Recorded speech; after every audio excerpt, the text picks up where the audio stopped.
pensando. La hipoteca, el maldito dinero no rinde. Me siento solo.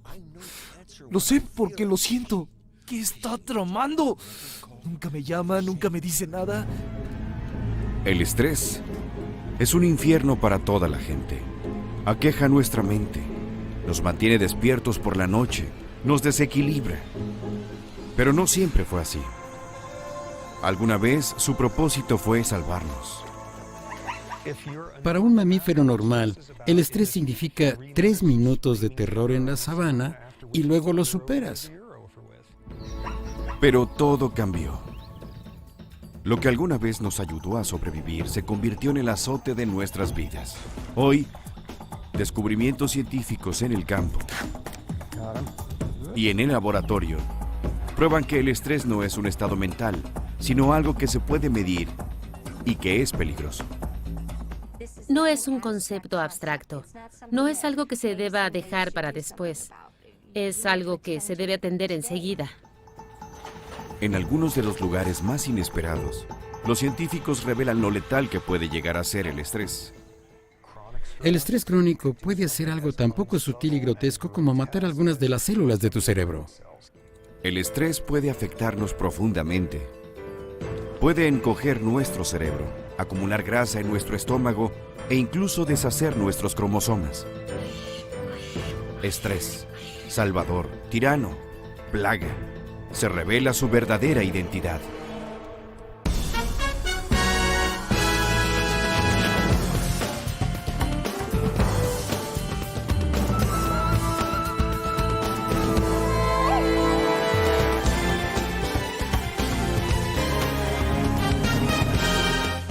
Estrés, retrato de un asesino.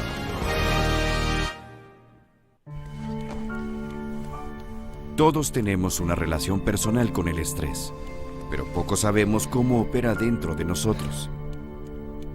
Ni entendemos cómo el mundo moderno puede estresarnos hasta llegar al punto de matarnos.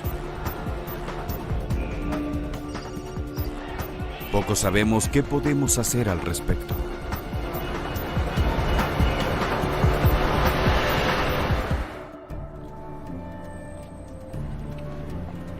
Durante las últimas 3 décadas, el neurobiólogo de la Universidad de Stanford, Robert Sapolsky, nos ha ayudado a entender el estrés, cómo afecta nuestro cuerpo y cómo nuestra posición social puede hacernos más o menos propensos. Pasa la mayor parte del tiempo enseñando e investigando en el estresante mundo de la ciencia del cerebro. Un enorme contraste entre... Pero esa es solo una parte de su historia, pues durante algunas semanas cada año, Sapolsky deja su laboratorio para dirigirse a un lugar a 14.485 kilómetros de distancia en las llanuras del Parque Nacional Masai Mara en Kenia.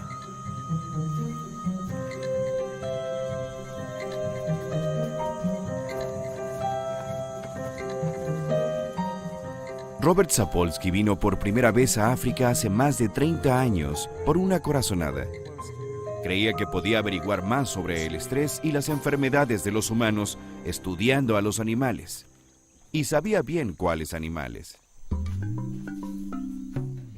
Si vives en un lugar como este y eres un babuino, debes pasar 3 horas al día buscando comida. Y si solo tienes que trabajar 3 horas al día, te quedan 9 horas de tiempo libre para hacerle la vida imposible a alguien más.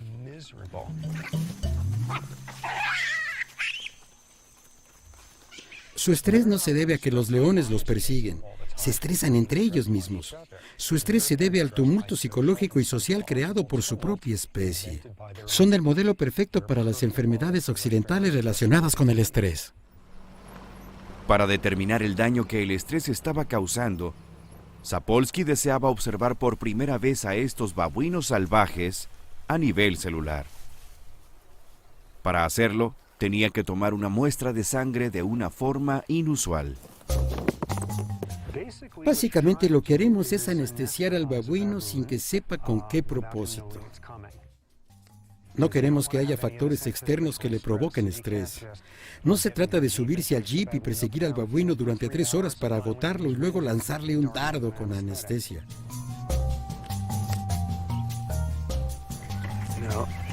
Bueno, la gran ventaja de una cerbatana es que no hace ruido y no tiene mecanismos complicados.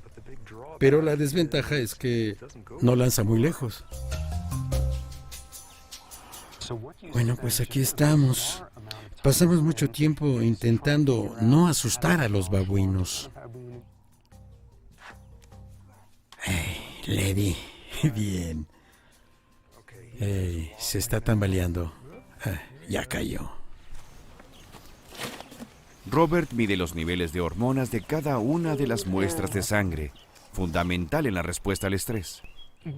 Para entender lo que sucede en tu cuerpo, hay dos hormonas encargadas de la respuesta al estrés. Todos conocemos una, la adrenalina, también llamada epinefrina. La otra es una hormona menos conocida llamada glucocorticoide que se produce en las glándulas adrenales junto con la adrenalina, y estas son las dos partes principales de la respuesta al estrés. La respuesta al estrés y esas dos hormonas son fundamentales para nuestra supervivencia. Aquí el estrés es ocasionado porque alguien quiere comérselos o ellos se quieren comer a alguien y pasan por una crisis.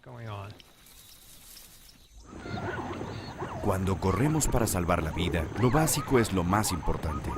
Los pulmones trabajan más para bombear grandes cantidades de oxígeno al torrente sanguíneo.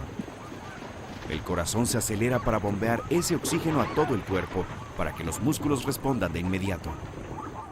La presión arterial debe funcionar bien para entregar esa energía. Hay que desconectar cualquier cosa que no sea imprescindible como el crecimiento, la reproducción, y se trata de salvar la vida. No es tiempo para ovular o para reparar tejidos, eso hay que hacerlo después, si es que hay un después. Cuando la cebra escapa, su respuesta al estrés se desconecta. Pero aparentemente los seres humanos no pueden desconectarlo. Activamos exactamente la misma respuesta al estrés en estados meramente psicológicos. Al no desactivar la respuesta al estrés en los embotellamientos, nos revolcamos en un corrosivo baño de hormonas. Aunque no se trata de un caso de vida o muerte, nos hiperventilamos, nuestro corazón retumba y los músculos se tensan. Irónicamente, luego de un rato, la respuesta al estrés es más dañina que el estrés mismo, pues se da cuenta de que solo se trata de una cuestión psicológica. El cuerpo responde a los desafíos con el estrés, sin importar si el desafío amenaza nuestra vida o si es trivial o divertido. A la cantidad correcta de estrés la llamamos estimulación. El objetivo en la vida no es deshacerse del estrés, sino obtener el tipo correcto de estrés. Cuando se trata del tipo correcto nos encanta. Saltamos de nuestro asiento para experimentarlo. Pagamos bastante dinero para estresarnos de ese modo, que suele ser una situación estresante moderada. Es una situación estresante transitoria. Por eso las vueltas en la montaña rusa no duran 3 semanas, pero sobre todo de lo que se trata es de ceder un poco de control en un entorno donde te sientes seguro. Pero en la vida real, para muchos de los primates, incluyendo los babuinos de Robert, el control no es una opción.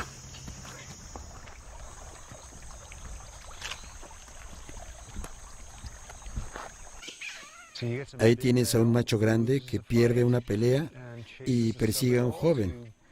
Este muerde a una hembra adulta, esta golpea a un adolescente y este arroja a una cría de un árbol. Todo en 15 segundos. Hasta el momento el causante del estrés es la falta de control, la falta de predictibilidad.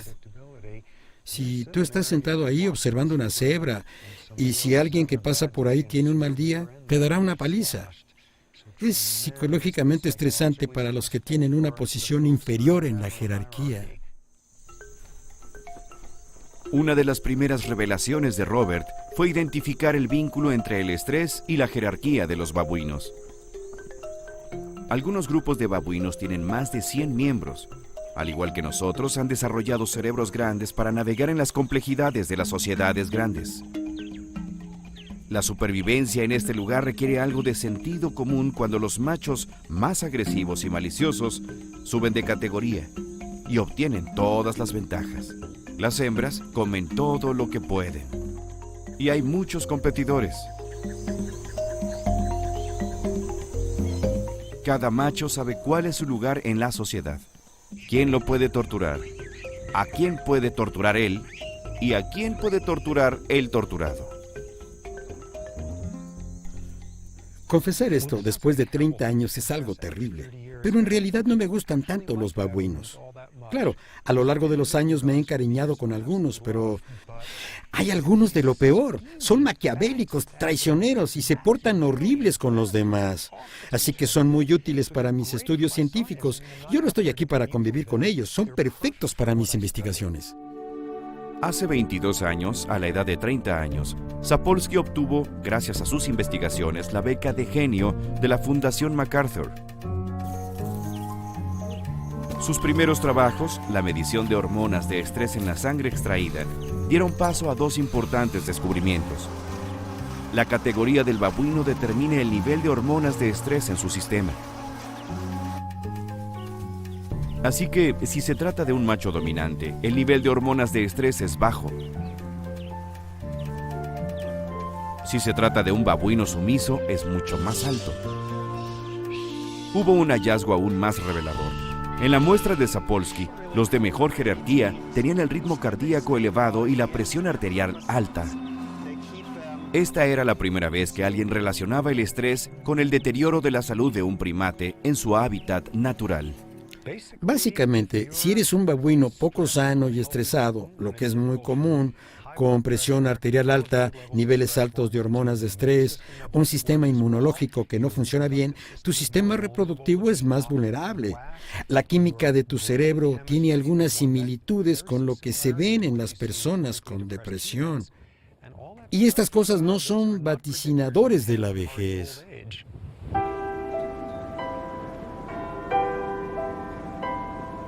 ¿Podría esto también ser cierto para aquel otro primate? Mientras Robert Sapolsky estudiaba el estrés en los babuinos, el profesor Michael Marmot dirigía un estudio en Inglaterra que vigilaba la salud de más de 28,000 personas, el cual duró 40 años. Lo llamaron Whitehall, donde se encuentra la administración pública británica, donde cada empleo pertenece a una jerarquía precisa.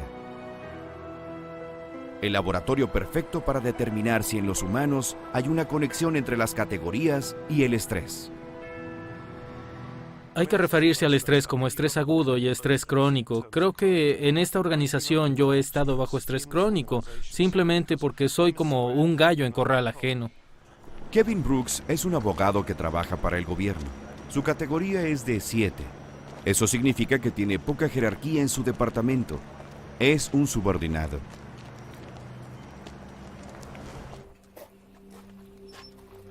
Sarah Goodall también trabaja para el gobierno. A diferencia de Kevin, ella es una funcionaria con una categoría alta. Hay cerca de 160 personas a mi cargo dentro del sector. Realmente disfruto trabajar como funcionaria pública. Es un ambiente dinámico, puede llegar a ser emocionante. Me gusta trabajar con mucha gente, así que realmente lo disfruto. Observaciones tan diferentes como esta ejemplifican uno de los hallazgos más sorprendentes del estudio Whitehall. En primer lugar, mostró que entre más baja sea tu categoría, hay riesgo de sufrir un ataque al corazón y otras enfermedades. Los que están en segundo lugar tienen mayor riesgo que el que está en primer lugar. Los que están en tercer lugar tienen mayor riesgo que los que están en segundo lugar, y así sigue desde el primero hasta el último lugar. Se trata de gente con empleos estables, sin grandes amenazas, y sin embargo, tu posición en la jerarquía está relacionada íntimamente con los riesgos de padecer enfermedades y con los años que vivirás. Este estudio en particular es como la piedra de Rosetta de todo el campo, porque se trata de la administración pública británica donde todos tienen el mismo cuidado médico. Todos pertenecen al mismo sistema de asistencia sanitaria, igual que los babuinos. Todos los babuinos comen lo mismo, tienen el mismo nivel de actividad y no dicen, rayos, soy un babuino con categoría inferior. Ni es porque beben y fuman demasiado, o si eres un funcionario público británico, nunca vas al doctor y nunca te pones vacunas preventivas. Ambos estudios descartaron todo eso y prácticamente produjeron conclusiones idénticas. En ambos lados de la división de primates hay historias desgarradoras y consecuencias que ponen en riesgo la vida. Para cada subordinado como Kevin, que vive una vida de incertidumbre, hay un alfa pavoneándose, regodeándose con su poder, por encima de alguien más, alguien con una categoría inferior.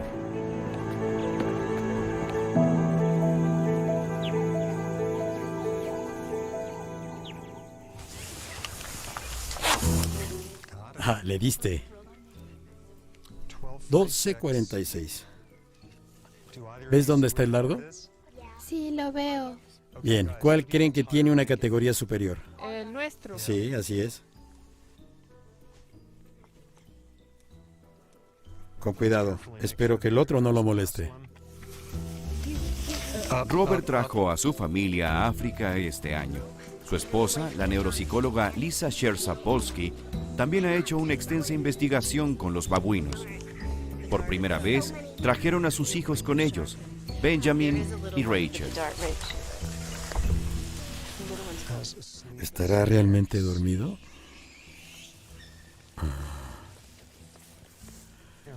Los babuinos se asustan si una persona los toca, pero cuando lo cubres es como si no existiera. Dios, ahí está. No importa. Muy bien. Esto no es como cuando llevas a tus hijos al trabajo, pero esto es a lo que me dedico en este momento y a lo que se dedica mi esposa. Los chicos desean saber qué hacen sus padres. Eso es algo muy importante. Como en temporadas pasadas, Robert registra cómo cada uno de los individuos de los babuinos en todos los niveles de la jerarquía reacciona al estrés y se repone de él. Ahora vamos a desafiar el sistema con dosis más altas de epinefrina.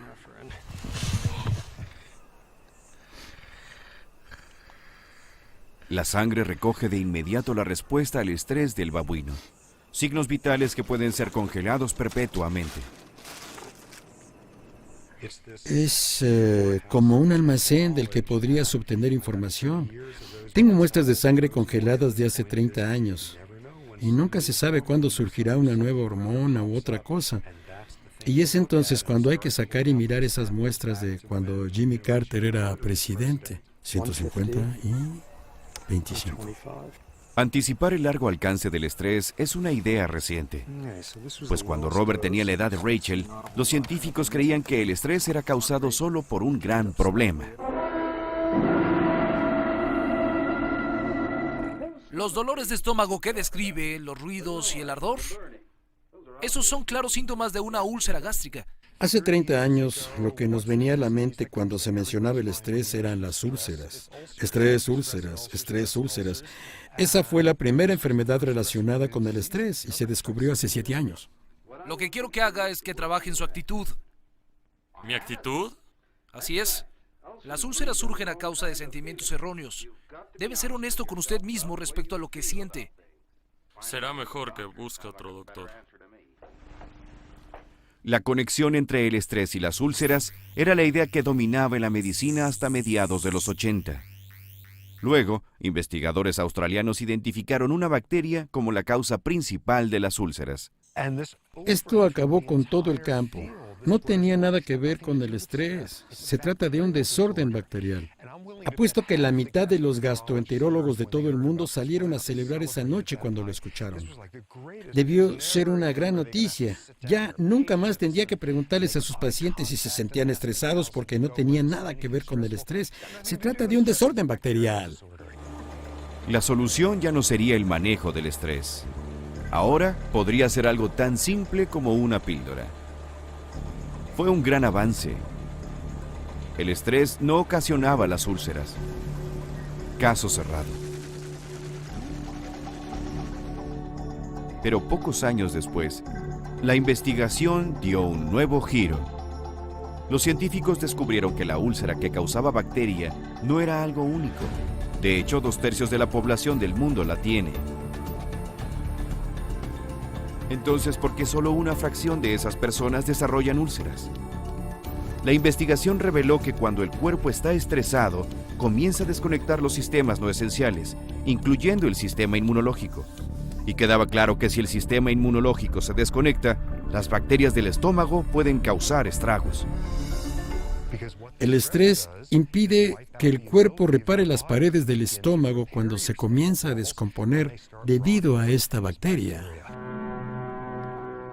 Así que el estrés sí puede causar úlceras, afectando la habilidad del cuerpo para curarse a sí mismo. Si el estrés puede debilitar el sistema inmunológico, ¿qué otro daño puede ocasionar? Una de las respuestas proviene de una colonia de macacos en cautiverio cerca de Winston-Salem, Carolina del Norte. Para la gente el estrés es algo que no los deja dormir o algo que los hace gritarles a sus hijos. Pero cuando me preguntan qué es el estrés, les digo que es una enorme placa en una arteria. Eso es el estrés. Durante 2 décadas, la doctora Carol Shibley ha estudiado las arterias de los macacos. Al igual que los babuinos y los funcionarios públicos británicos, estos primates se organizan en distintos grupos jerárquicos y están expuestos al estrés social.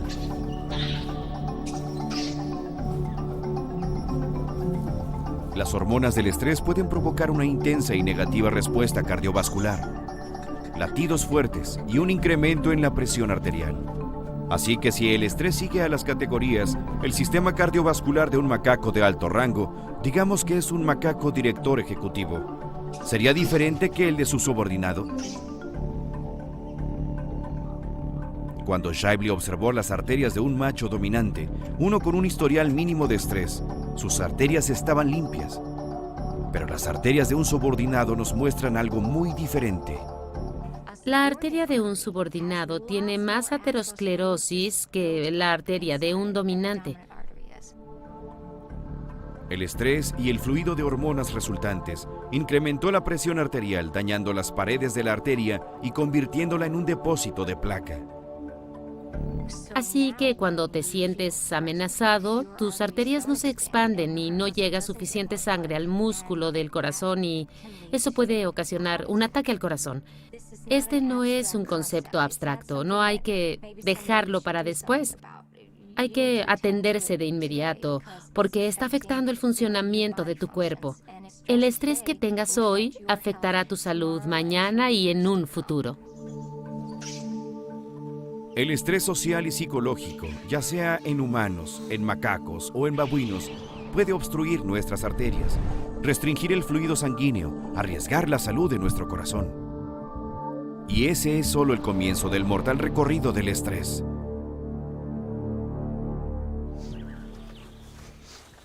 Las primeras investigaciones de Robert demostraron que el estrés funciona en nosotros de una manera aún más aterradora. Bueno, cuando comencé a dedicarme a esto, quería enfocarme en algo que en ese entonces parecía inverosímil, estrés crónico y la exposición permanente a los glucocorticoides podía ser algo tan poco sutil y grotesco como matar a algunas de tus neuronas. Cuando estudiaba un doctorado en la Universidad Rockefeller a principios de los 80, Sapolsky colaboró con su mentor, el doctor Bruce McEwen, para seguir los pasos del estrés en el cerebro. Sometieron a las ratas de laboratorio a estrés crónico y luego examinaron sus neuronas. El equipo hizo un hallazgo sorprendente.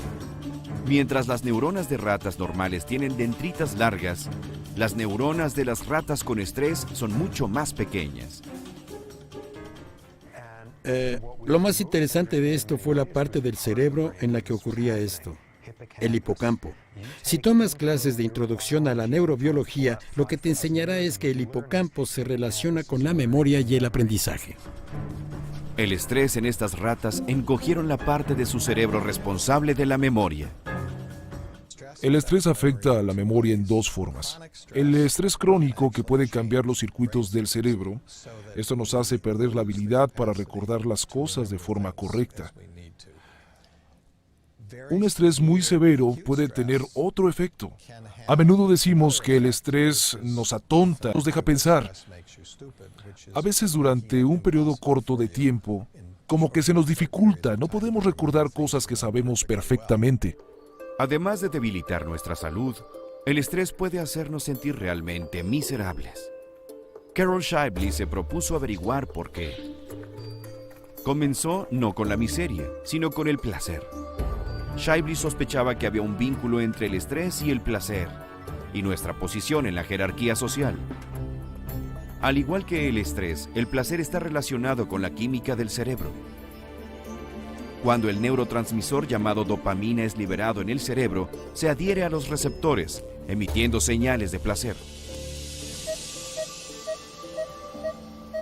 Shively usó un escáner TEP para examinar el cerebro de un primate sin estrés.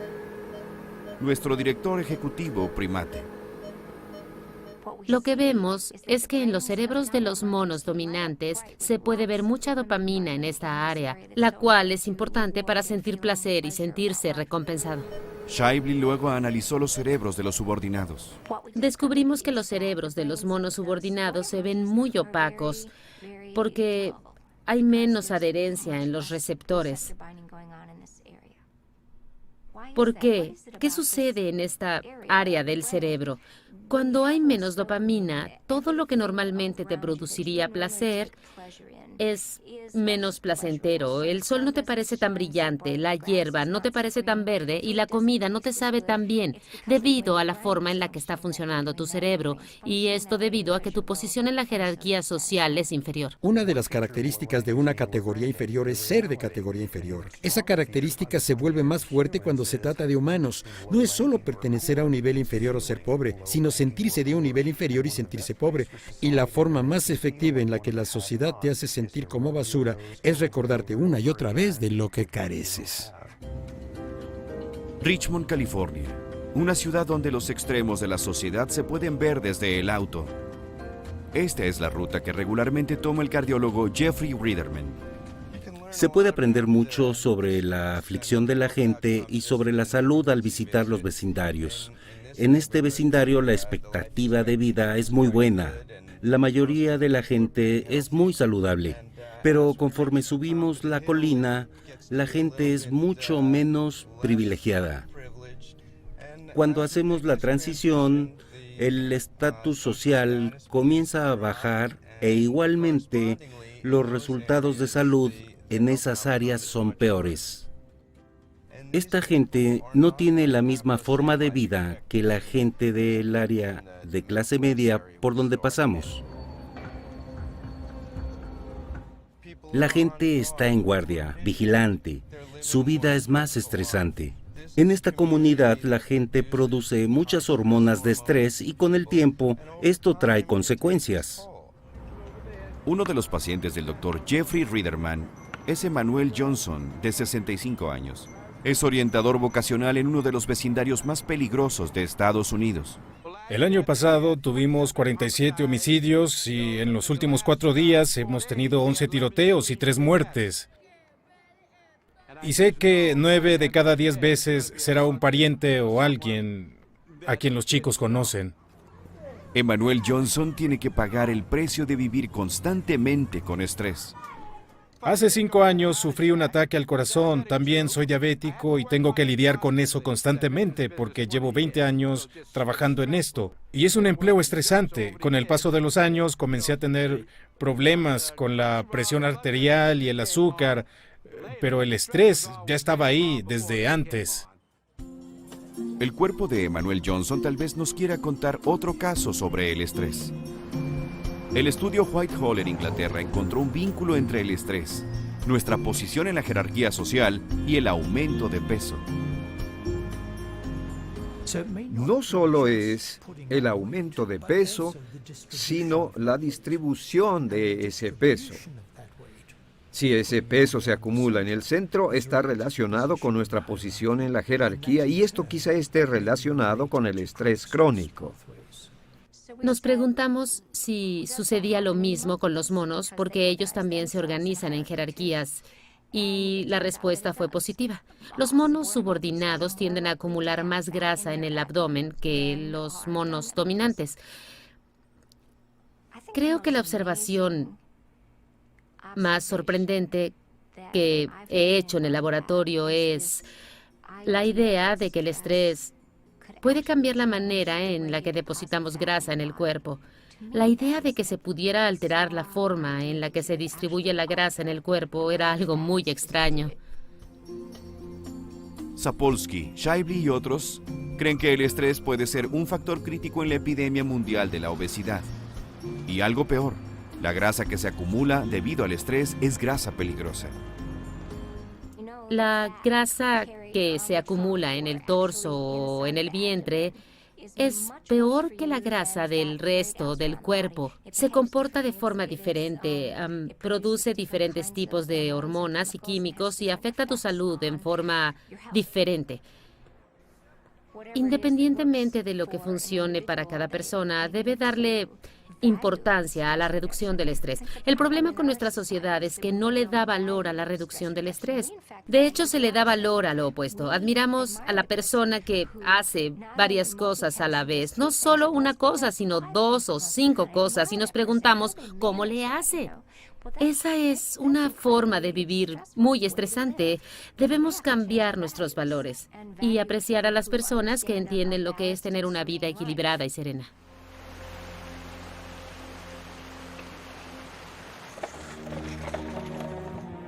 Un momento desgarrador en la historia revela que es posible que el estrés nos dañe mucho antes de que nos podamos dar cuenta.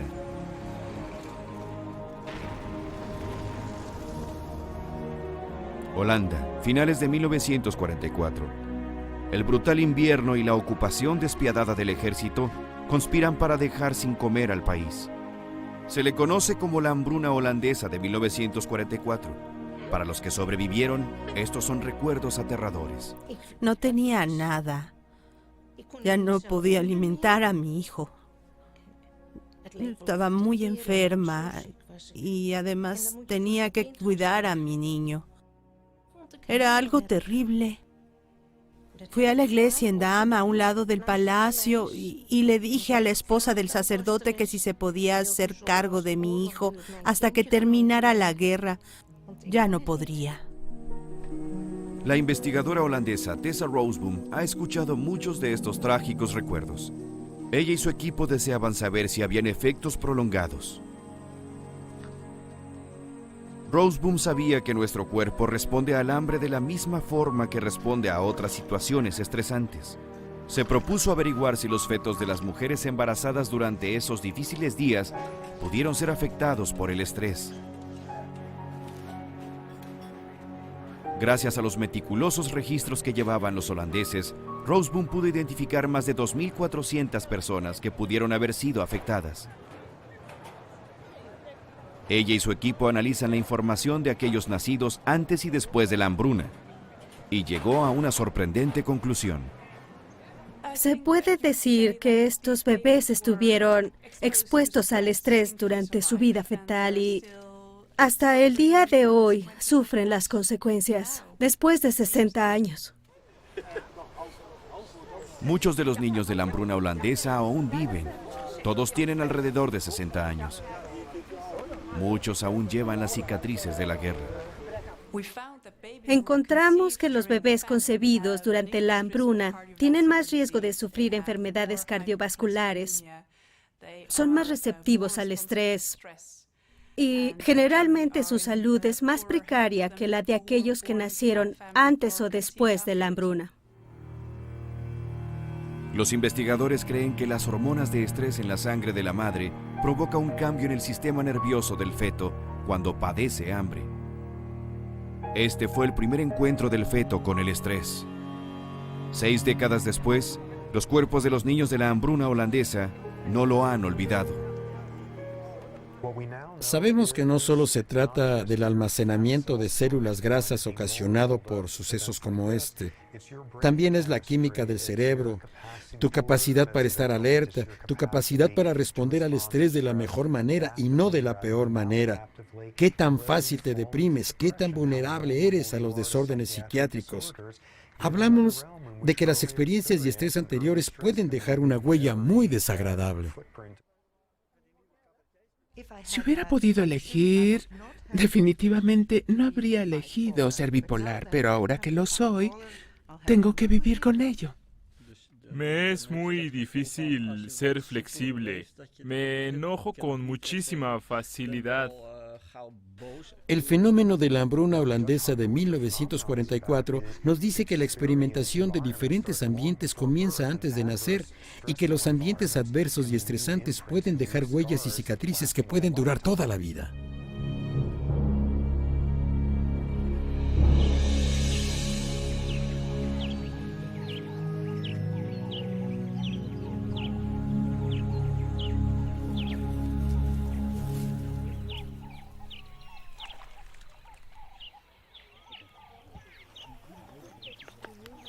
Durante los estudios multigeneraciones de este año, Robert, que ha pasado su carrera documentando los efectos del estrés en el individuo y en una célula, rastrea las huellas del estrés en nuestro cuerpo de una forma más profunda. Uno de los rumbos más recientes e interesantes que han tomado los estudios sobre el estrés es tomar los efectos del estrés a otro nivel, sobre cómo funcionan las células y los genes. Hace unos 6 años nadie lo imaginaba. Lo alguna vez inimaginable. Estructuras genéticas llamadas telómeros, los cuales evitan que las puntas de nuestros cromosomas se deshagan. Cuando envejecemos, nuestros telómeros se hacen más cortos. Lo interesante es que el estrés, las hormonas del estrés, pueden acelerar el acortamiento de los telómeros. Se asume que aunque 2 personas sean de la misma edad, si una de ellas tiene una categoría inferior y está llena de hormonas de estrés, sus telómeros serán más cortos. ¿Cómo se puede aplicar ese formidable hallazgo en nosotros? San Rafael, California. Una vez a la semana, Janet Lawson asiste a una cita muy importante. Se reúne con otras madres que comparten circunstancias que producen estrés crónico. Te hace perder el equilibrio y esa es la parte aterradora. Así que salimos y compramos un casco nuevo solo por diversión. Está creciendo y quiere cada vez más independencia, cada vez más. Todas ellas son madres de niños discapacitados. Mi hijo tiene solo 8 años y debo hacerme cargo de muchas cosas. Así que no puedo salir mucho. Una amiga me dijo recientemente, deberías considerar poner a Alexia en una residencia. Eso fue algo muy estresante, incluso el solo pensar en ello. Así que, lo siento. No te preocupes, querida. Yo dije, ¿cómo puedes decir eso? Ella es una amiga. Y aunque no se puede comunicar, ella ama... Simplemente ama la vida. Estas notables mujeres llamaron la atención de una bióloga, la doctora Elizabeth Blackburn. No conozco a las madres directamente, pero conozco sus historias. Yo soy madre, así que cuando escuché sobre este grupo, pensé que valía la pena averiguar qué estaba sucediendo con las células de estas madres que han estado haciendo algo tan difícil durante tanto tiempo. La doctora Blackburn es una líder en el campo de la investigación de los telómeros. Tenemos 46 cromosomas y son encendidos y apagados por los telómeros. No se sabía si en los humanos el desgaste con el paso de los años afectaría los telómeros por el estrés crónico. Así que decidimos estudiar a este grupo de madres con estrés crónico. Y nos preguntamos qué estaba sucediendo con sus telómeros y con el mantenimiento de sus telómeros. Encontramos que la longitud de los telómeros se relaciona directamente con la cantidad de estrés de una persona y los años que ha vivido con él. Estas madres se convirtieron en el objetivo del estudio de una colega de la doctora Blackburn, la psicóloga Elisa Eppel. Las madres de niños pequeños están bajo mucho estrés. A menudo deben hacerse cargo de varias cosas a la vez, como el trabajo y el cuidado de los niños, y a menudo no tienen tiempo para ellas. Y si a eso le añadimos la carga adicional de cuidar a un niño con necesidades especiales, puede ser abrumador. Puede poner a prueba lo que hace que una persona se sostenga. Y si está estresado, tiende a morir prematuramente. Estas mujeres tienen telómeros más cortos y una disminución en la actividad de esta enzima. Por cada año que has pasado cuidando a un niño discapacitado, es como si envejecieras más o menos unos 6 años. Esto es real. No es solo alguien que se la pasa quejándose. Es un envejecimiento médico real y notamos que es causado por el estrés crónico. Pero hay esperanza. La doctora Blackburn descubrió la enzima telomerasa, que puede reparar el daño. Como solían decirme, la amenaza de la esperanza. Información preliminar sugiere que una reunión como esta podría tener un beneficio en la salud al estimular el efecto curativo de la telomerasa. Y reír. Sí. Si no te puedes reír, no podrás sobrellevarlo. Claro, el humor, hay una cierta cantidad de humor negro que manejamos respecto a nuestros hijos y solo nosotros lo sabemos, solo nosotros entendemos los chistes y en cierta forma somos las únicas que podemos reírnos de los chistes. Una de las preguntas en el campo del estrés es, ¿cuáles son los ingredientes activos que reducen el estrés y que promueven la longevidad? La compasión y el cuidar a otros podría ser uno de los ingredientes más importantes. Esos podrían ser los factores que promueven la longevidad y el incremento en la actividad de la telomerasa, que nos permiten seguir rejuveneciendo y regenerándonos.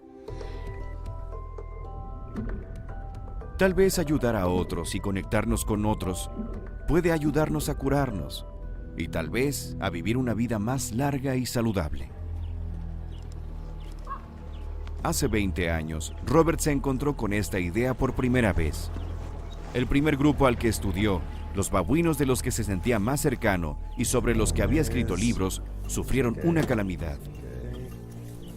Eso tendría un profundo impacto en su investigación. El grupo de Kikorok fue con el que empecé hace 30 años. En esa época era un típico grupo de babuinos. Eso significa que los machos eran agresivos. Había muchos estratos en su sociedad. Las hembras sufrían mucho.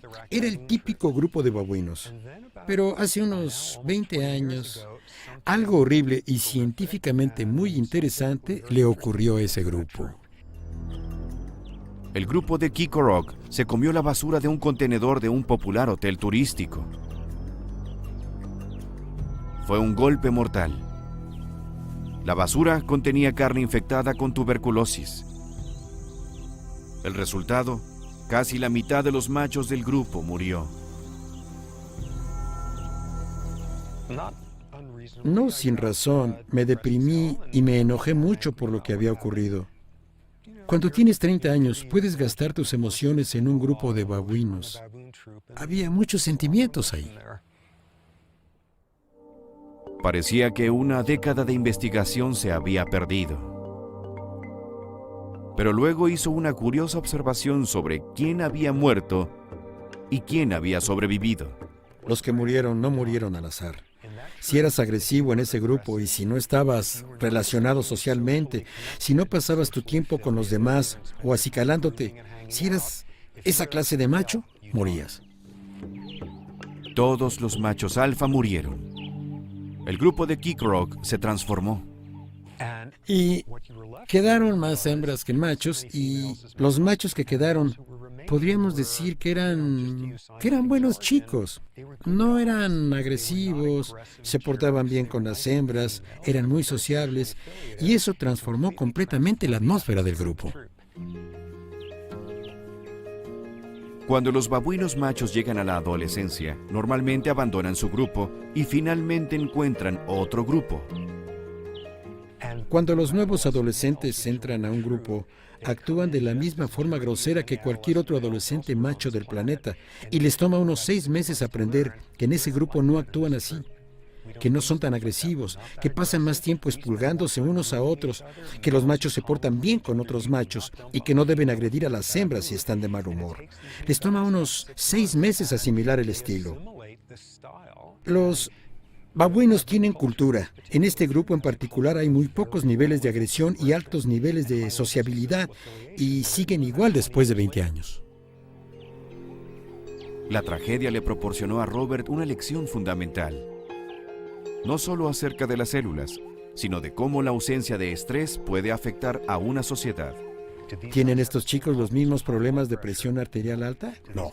¿Tienen los mismos problemas con la química cerebral vinculada con la ansiedad y hormonas del estrés? No del todo. No solo se trata de nuestra categoría, se trata de lo que significa nuestra categoría en la sociedad. Y lo mismo aplica para los humanos. con solo una pequeña variación. Pertenecemos a múltiples jerarquías. Tal vez tengas el peor trabajo en tu corporación, sin autonomía, sin control, con incertidumbre, pero fuiste el capitán del equipo de softball del año. Pero tendrás acceso a toda clase de recursos psicológicos para hacerte a la idea de que es solo un empleo de 9 a 5. Y el mundo no es solo eso, hay muchas cosas más. Como el hecho de ser el capitán de tu equipo. La gente te admira. Depende de ti decidir estar en la cima de la jerarquía que es importante para ti.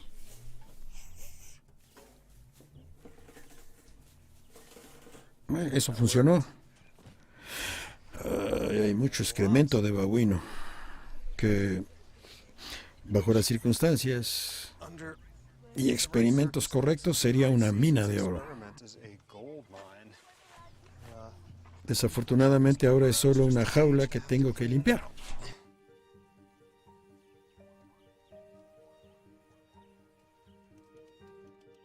He estudiado el estrés durante 30 años y ahora le digo a la gente que debe cambiar su forma de vivir. Se supone que debería incorporar todo esto a la vida real. Estoy realmente estresado, no me doy abasto. ¿Por qué otra razón estudio esto 80 horas a la semana? Sin duda, mis consejos perderían credibilidad si muero de un ataque al corazón a mis 50 años. No soy bueno lidiando con el estrés. Una ventaja que tengo es que me encanta mi trabajo. Me gusta todo lo que hago. Eso es algo bueno. Claramente, este lugar es muy diferente a la sabana en África del Este. Aquí puedes hacer ciencia. Es algo muy diferente y más interesante de cierta manera. Puedes bañarte con agua caliente con regularidad. Es un mundo más interesante y variado en muchas formas, pero hay muchas cosas allá afuera que te pierdes.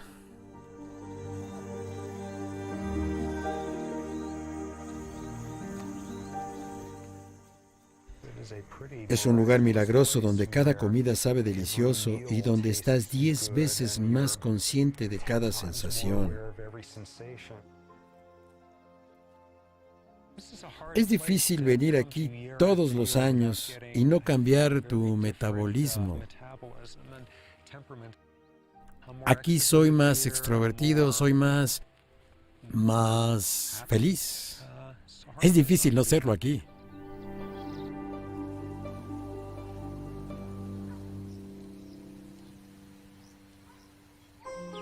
Así que un antídoto contra el estrés es encontrar un lugar donde podamos tener el control. Pero ¿cómo lidiamos con todo el tiempo que pasamos en el trabajo? Yo diría que lo que aprendimos del estudio Whitehall y del estudio de primates no humanos es que las condiciones en las que vive y trabaja la gente son absolutamente vitales para su salud.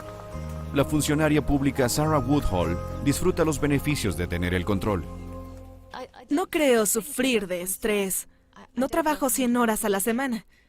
Controlo la cantidad de trabajo que realizo, así me aseguro de poder seguir cumpliendo. La cantidad de control está íntimamente relacionada con la posición en la jerarquía ocupacional. Y en general, lo que hemos encontrado, lo que la gente nos informa, es que esto ha empeorado.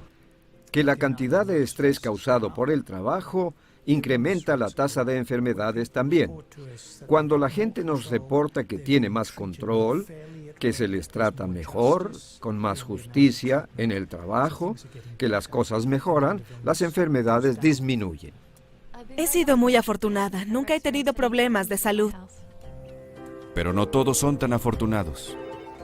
¿Hay alguna receta para la mayoría de nosotros que no estamos en la cima? Si permites que la gente se involucre más en su trabajo, si permites que den su opinión respecto a lo que hacen, si los recompensas por su esfuerzo, quizá podrías tener un lugar de trabajo más saludable y más productivo.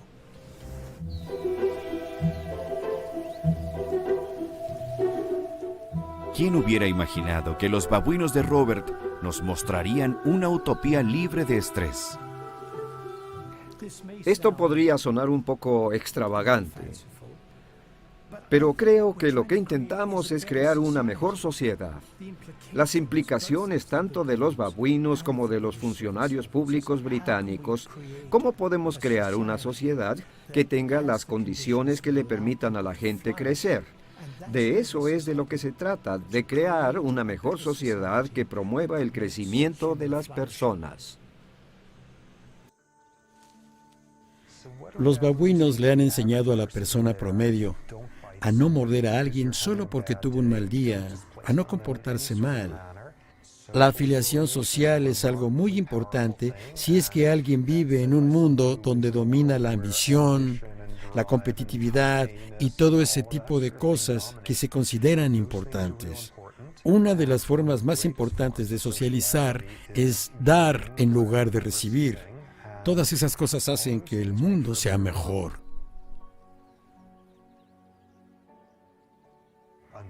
Otra de las cosas que los babuinos nos han enseñado es que si ellos pueden transformar su sistema social en solo una generación, nosotros no tenemos pretexto para decir que los sistemas sociales humanos no pueden cambiar.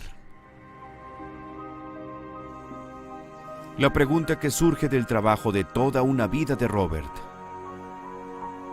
¿tenemos el valor para aprender de un babuino? El grupo de Kikorok no solo sobrevivió sin estrés, sino que prosperaron. ¿Podremos nosotros?